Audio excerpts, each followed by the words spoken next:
ډیرو قدرمنو دوستانو او اوریدونکو لیدونکو سلامونه او نیکی هیلې ومنئ د نړۍ په هر ګوټ کې چې اسئ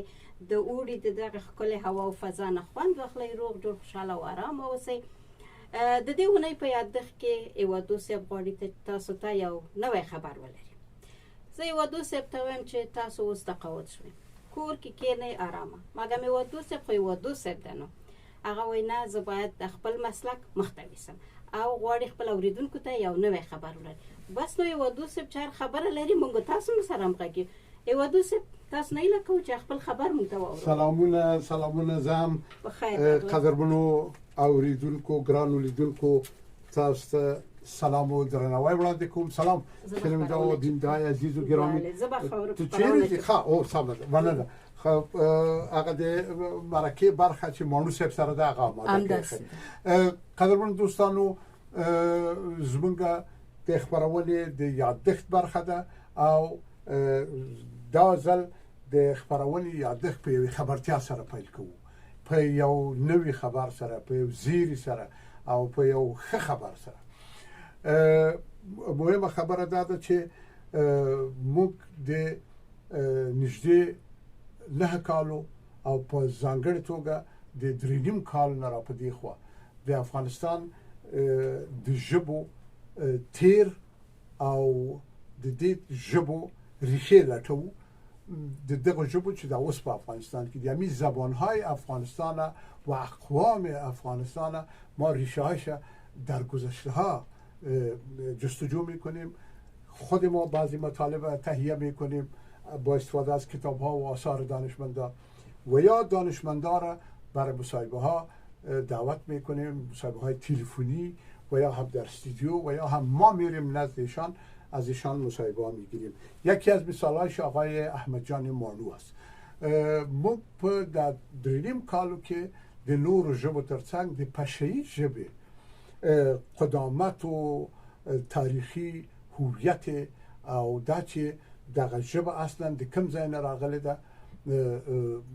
دا مو وڅېړله له ښاغلي احمد جان مانو سره چې ډېر پیاوړی څېړونکی دی اصلا یو نظامي افسر و مګر خدای داسې ورته یو فکر یو ان پیدا کړ یو ګروه د دې سره پیدا شوه چې د خپل ژبې یعنی پاشایي ژبې د لرغونتیا سرکونه په لوی آریانا کې ولټي او کله چې پاشایي ژبه الته لټي نو خو طبیعي ده چې پښتو ژبه دری ژبه بلوچي ژبه نورستاني ژبه د نور ژبه د افغانستان هم موږ څېړلې دي دا زو بیا شاته په لرغوني آریانا کې لټو چې هغه جملې مثلا ازبکی دي ترکمني دي قزاقي دي هزارګي دي دا ټول لټو موږ چې دغه د وطن خپل ژبې دي د خپل قانون دي د ورونه دي او دا سره یو موټی دی او د اوسنۍ افغانستان جوړ کړی ده هر څونه چې د هر ژبې ریښه په آریانا کې موږ پیدا کوو دا په دې معنی چې د اوسنۍ افغانستان لرغونتیا موږ ښیو مهمه نه ده چې حتما په پښتو کې په پښتو ژبه کې ولټو یا په دری ژبه کې دا نور ژبې هم د دې آریانا راغلي دي اول ته باید ولټو دا چې پیدا شو نو بیا د پښتو ژبې ریښه البته ګورو چې شته ده مصدرونه افعال کنه دا ټول البته خدای د ژبې جوړښت بیا په چې وی ګوري په اوستا کې ولټي کنه په ریګویدا کې ولټي په غاتلو کې ولټي هغه وخت آثارو کې چې ولټي بیا بیرته د ژبې څنګه تر نن پورې د دوی په خبرو کې هم دغه افعال او مصدرونه وسم شته ده کنه موږ سره مانو صاحب په دې باب ډېر کومک کړی دی همیشه هر هفته د 3 کال هر اونۍ شنبه یک شنبه دوی له 15 دقیقو نه تر 15 کله تر 10 دقیقو پورې موږ له دوی سره خبرونه کړې دي او موږ هم ډېره په زړه پورې ده بنان موږ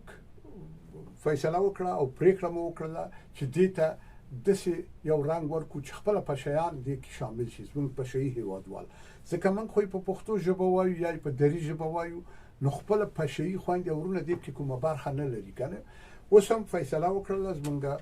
د ادارې مشرتابه رئیس رادیو تلویزیون او فیض جان چې د دې رادیو تلویزیون مرستیاله ده او په دغه فیصلو پریکړو کې دوی نظریات ډېر دخیل دي او موږ خو اجرا کوونکي دلته بس اجرا کوي دوی دا پریکړه وکړه او ما هم په دې ټینګار درلود چې راځي چې د پښې ژبه په پښې ژبه نه خبره کو کنه د پښې ژبه کې ولټو ولې موږ په پښتو وایو یا په دری وایو پښې ورونو ته او خويند ته اعلان کوو او دا خبرتیا کله خبر نوې خبر زیره ورکو چې موږ پریکړه وکړه هر اونۍ 15 دقیقې په پښې ژبه نشرات کوو یعنی تاسو به خپل په دې خبرونه کې د خاغلی احمد جان ماړو تر مشرۍ لاندې خپل به برخه اخلي نطقان بلره سندري به پکې خبروي تاریخ او هویت په خپل سپړیا مرکه بلره له دانشمندانو علماو سره کنه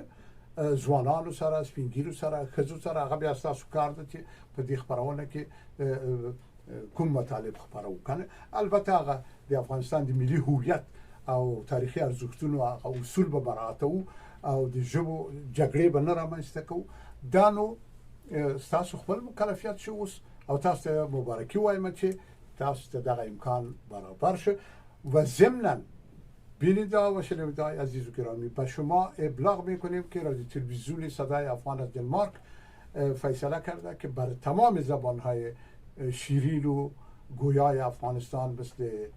پشتو و دری خود داریم و فیض جان پشتو میگم و دری میگم اما بلوچی نورستانی سایر زبانهای دیگه ما هزارگی ازبکی ترکمنی قزاقی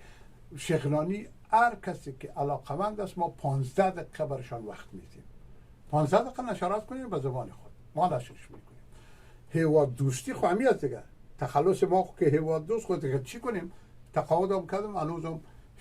شلستیم دیگه پشت از وطن خود و مردم خود و انشالله که خداوند خدمت ما را قبول بکنه به دربار خود و هموطنان عزیز ما هم ډیر مننه کوو ګرانو افغانانو چې د ټولو کلونو په موده کې مو له ما سره مرسته کړې ده فیض جان سره موږ نه ملاتړ کړی از ما پشتیبانی کردین در غیاب در مجالس در محافل کدام کس غیبت ما را کرده شما برای گفتون که بیاد خیریت قالمی و دوست فیض جان استاد دیگه چی کنه دیگه برای کی ضرر رسانده برای کی صدمه رسانده چاته ضرر رسوله چا په شخصي مسائل یا کورنی یا سیاسي مسائل کې مو برخه اخیسته ده ټول مونږ ته ګران دي ټول راته عزیزان دي هر ګوند او هر سازمان او هر ژبه چې دي مو خو مننه کوو چې تاسو په مخامخ او